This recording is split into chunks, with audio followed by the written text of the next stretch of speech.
Well, hello there, friends. It's Grandpa Banjo Bill here, and Potato's sitting right beside me. Potato, go on and say hello to our listeners. This is the part where we slow down a little, take a deep breath, and think about the story we just heard.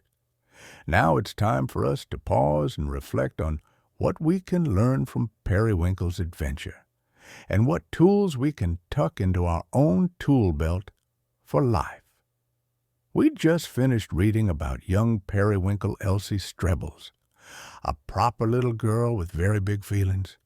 It all began with one small hurt, one little lie, and one popped pink balloon. Then it grew into quite a list of grudges, didn't it? Each time someone upset her, she grabbed a pebble.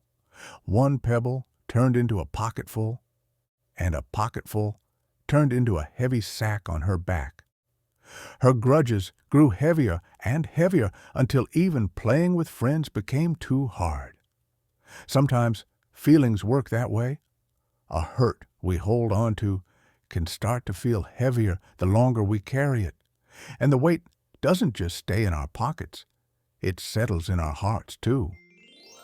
But Periwinkle's story teaches us something truly important, something that can help anyone of any age. Holding on to a grudge doesn't fix the hurt, and it doesn't make the other person change. But letting go, even when they never said sorry, can give you your peace back. Now, friend, forgiveness doesn't mean what happened didn't matter. It doesn't mean forgetting, and it surely doesn't mean letting someone hurt you again. Forgiveness is something kind you do for yourself, a way of saying, your actions don't get to carry my heart anymore. Periwinkle began by letting one pebble go, just one, and when it splashed into the water, she felt lighter, braver, more in control than she ever did while holding on to all that hurt.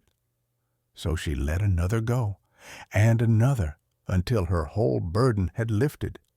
She learned she couldn't control how others acted, but she could choose how long she carried their choices on her back. That's a kind of strength all on its own. And once Periwinkle had let her grudges go, she began something new. Whenever a feeling hurt her, she held it close for just a moment, long enough to understand it and honor that it mattered. Then, instead of carrying that hurt around, she would paint a little stone with colors that felt warm and kind.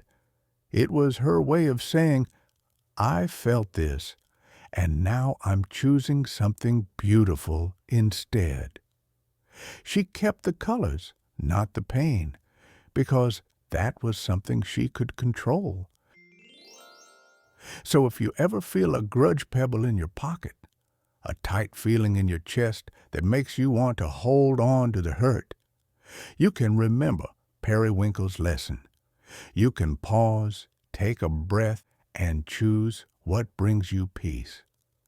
Sometimes letting go is the bravest choice you can make. Before we finish today, I want to leave you with one gentle question. If you found a grudge pebble today, what would help your heart feel lighter? If you'd like to join the waiting list for Periwinkle's book when it's released, you can ask your parent to email the address in the show notes below. Your parent can also email us if you'd like a worksheet to help you practice letting go of heavy feelings, some reflection questions, or a few Periwinkle coloring pages. Potato, hit a tiny potato in one of those pages again. See if you can find it before I do. Okay, now it's time for us to go. Say bye, Potato. Bye now, friends. I'll see you in the next episode.